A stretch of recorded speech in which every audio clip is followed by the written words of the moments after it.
Hello दोस्तों, स्वागत है आपका आपके अपने यूट्यूब चैनल मार्केट शाइन में। इस चैनल पर आपको मिलेंगे free technical analysis course, fundamental analysis course, derivative analysis कैसे करते हैं, ऑप्शंस, स्ट्रेटजीज़, ये सारी चीज़ें आपको इसी चैनल पे मिलेगी। तो इस चैनल के साथ बने रहिए। आज का जो हमारा टॉपिक है वो है basic of stock market. Stock market क्या है, कैसे काम करता है, कौन कौन सी कंपनियां लिस्ट होती है, तब कहाँ होती है, ये सारी चीज़ें आपके इसी वीडियो में कवर हो जाएगा। जिनको स्टॉक मार्केट के बारे में बिल्कुल ही नहीं पता है उनके लिए ये वीडियो है।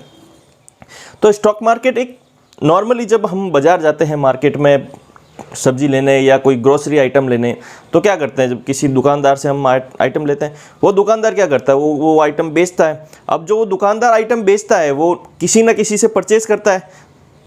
किसी जो एक मैन्युफैक्चर होता है, मैन्युफैक्चर से वो डिस्ट्रीब्यूटर के पास जाता है, डिस्ट्रीब्यूटर से रिटेलर के पास, रिटेलर के पास कंज्यूमर के पास। इसी प्रकार स्टॉक मार्केट है, एक कंपनी है जो लिस्टेड होती है, वो अपने शेयर्स अलॉट करती है, फिर वो किसी और के पास जाते हैं, फिर आप खरीदते हो तो वो बेचता है, तब आप खरीदते हो। तो ये एक तरीके का मार्केट ही है। जब आप अगर कोई शेयर खरीद रहे हो तो आप उनसे खरीदो, तो जो कोई बेच रहा है वो आपको बेचेगा, तब आप खरीदोगे। तो इस प्रकार का ये स्टॉक मार्केट है।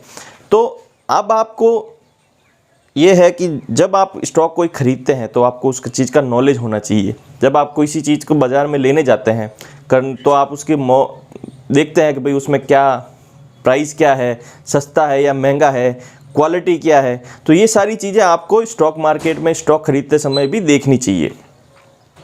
तो ये आपको सारी चीज़ें देखनी है। कैसे देखनी है, पूरा एनालिसिस कैसे करना है, कंपनी का एनालिसिस कैसे करना है, टेक्निकल एनालिसिस कैसे करना है, ये सारी चीज़ें हम आपको वीडियो बाय वीडियो आपको बताते जाएंगे। तो आज का जो टॉपिक है वो है basic of stock market. Stock market के बेसिक्स में दो प्रकार के स्टॉक मार्केट में होते हैं। पहला होता है प्राइमरी मार्केट, दूसरा होता है सेकेंडरी मार्केट। प्राइमरी मार्केट में जो आते हैं वो आता है आईपीओ। आईपीओ, जब भी कोई कंपनी लिस्ट नहीं है शेयर मार्केट में, उसको पैसा उठाना होता है कि भाई मेरे को पैसे की ज़रूरत है, तो या तो वो बैंक से उठाएगा या किसी और से इंटरेस्ट पे उठाएगा, या कंपनी अपना शेयर्स, जो कंपनी का थोड़ा सा हिस्सा है वो लिस्टेड करेगा, लिस्टेड कंपनी करेगा, वो बाज़ार में बेचेगा। तो जैसे मान लो कोई कंपनी है, उसने अपना 1 करोड़ शेयर्स कि भाई मेरे को आज 500 करोड़ की ज़रूरत है, तो 500 करोड़ के लिए उसने अपनी कंपनी की वैल्यूएशन निकाली कि भाई मेरी कंपनी की इतनी वैल्यूएशन है, पर शेयर मेरा इतना होता है, इतना मैं उस पर प्रीमियम चार्ज करके वो कंपनी अपना शेयर मार्केट में लिस्टेड होती है। तो सेबी से उसको परमिशन लेनी होती है। लिस्ट होने के लिए उसको अपने शेयर्स बाज़ार में उतारने पड़ते हैं। तो जो फर्स्ट स्टेप है कंपनी का स्टॉक मार्केट में आने का, वो है आईपीओ, इनिशियल पब्लिक ऑफर। तो जब कंपनी बाज़ार में आती है तो वो आईपीओ लेके आती है। आईपीओ में सारे रिटेल इन्वेस्टर, एचएनआई इन्वेस्टर्स, ये सारे पार्टिसिपेट करते हैं और उस कंपनी के शेयर्स खरीदते हैं। उसके बाद वो कंपनी लिस्ट होती है और उसके बाद उस कंपनी में ट्रेडिंग स्टार्ट होती है। जो कंपनी में ट्रेडिंग स्टार्ट होती है वो कहलाता है हमारा सेकेंडरी मार्केट।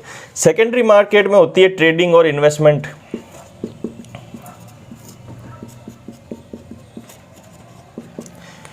आप या तो कंपनी से डायरेक्ट शेयर खरीदना चाहते हो तो आईपीओ में अप्लाई करो। आईपीओ में अगर आपको मिला है, नहीं मिला, कभी ओवर सब्सक्राइब हो जाता है तब नहीं मिलता है, तो आईपीओ में अगर आपको नहीं मिलता है तो फिर आप सेकेंडरी मार्केट से उसको परचेज कर सकते हो, किसी भी शेयर्स को। उसके लिए आप इन्वेस्टमेंट कर सकते हो, ट्रेडिंग भी कर सकते हो। अब ट्रेडिंग और इन्वेस्टमेंट दो अलग अलग चीज़ें हैं। क्या होती है? सबसे पहले ट्रेडिंग में ऐसा है कि आपको 2-3 प्रकार की ट्रेडिंग होती है। पहले इंट्राडे ट्रेडिंग, फिर स्विंग ट्रेडिंग, फिर पोजिशनल ट्रेडिंग। इंट्राडे ट्रेडिंग एक दिन के लिए, आपने आज शेयर खरीदा, आज ही बेच दिया, जो भी घाटा नफ़ा हुआ, मुनाफा हुआ या घाटा हुआ, वो आपको दिन में ही कवर करना है।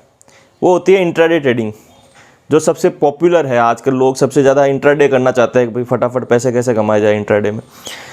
दूसरा होता है स्विंग ट्रेडिंग। स्विंग ट्रेडिंग में कुछ दिनों के लिए जो मूव्स आते हैं स्टॉक में, इंडेक्स में जो मूव आते हैं, उसमें उसके हिसाब से वो आज लेके 4 से 5 दिनों के बाद उसको बेचते हैं। तीसरा होता है पोजिशनल ट्रेडिंग। आज आपने ले लिया महीने भर, 2 महीने के लिए, उसको उसके बाद आप बेचेंगे जैसे ही उसमें मूव आएगा, वो होती है पोजिशनल ट्रेडिंग। इन्वेस्टमेंट होता है कि जब आप कोई एक शेयर लेते हैं, परचेज करते हैं, तो उसका एक लॉन्ग टर्म होरिजन रहता है, भाई मेरे को ये 3 साल 4 साल 5 साल के नहीं बेचना है, तो उसमें फिर आपको शेयर्स का डिविडेंड भी मिलता है, अगर बोनस होता है तो बोनस भी मिलता है। उसके अलावा शेयर का जो प्राइस बढ़ता है, जो उसके शेयर के परफॉर्मेंस के हिसाब से, जैसे कंपनी परफॉर्म करती है उस परफॉर्मेंस के हिसाब से शेयर का प्राइस भी बढ़ता है, उसकी वैल्यू भी आपके इन्वेस्टमेंट में ऐड होती है। तो ये 2 प्रकार की होती है, ट्रेडिंग और इन्वेस्टमेंट, 2 अलग अलग चीज़ें हैं। कुछ लोग ट्रेडिंग करके पैसा कमाते हैं, कुछ लोग इन्वेस्टमेंट करके पैसा कमाते हैं। जो नए हैं, एकदम नए, उनको मैं सलाह दूंगा पहले धीरे धीरे इन्वेस्टमेंट करना सीखे, फिर ट्रेडिंग करना स्टार्ट करें, ठीक है।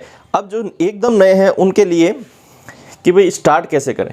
स्टार्ट करने के लिए आपको ट्रेडिंग अकाउंट खुलवाना पड़ेगा। एक ट्रेडिंग अकाउंट खुलवाने के बाद किसी भी, बहुत सारे ब्रोकर हैं आजकल, डिस्काउंट ब्रोकर भी बहुत है, आपको उसमें एक ट्रेडिंग अकाउंट खुलवाना पड़ेगा। ट्रेडिंग अकाउंट खुलवाने के बाद आपको उसमें ट्रेडिंग करनी पड़ेगी।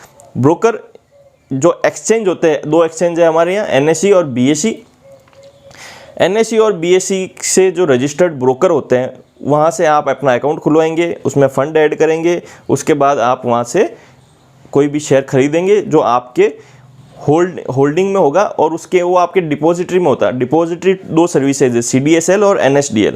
जो सारे ब्रोकर्स, कोई CDSL से कनेक्ट है, कोई NSDL से कनेक्ट है, तो आपके जो सारे शेयर्स है वो ब्रोकर्स के पास नहीं रह के डिपॉजिटरी के पास रहेंगे, ठीक है। अगर कहीं कोई ब्रोकर भाग जाता है या ब्रोकर डिफ़ॉल्ट हो जाता है, वो अपनी ब्रोकिंग बंद कर देता है, तो आपके शेयर सुरक्षित है डिपॉजिटरी के पास।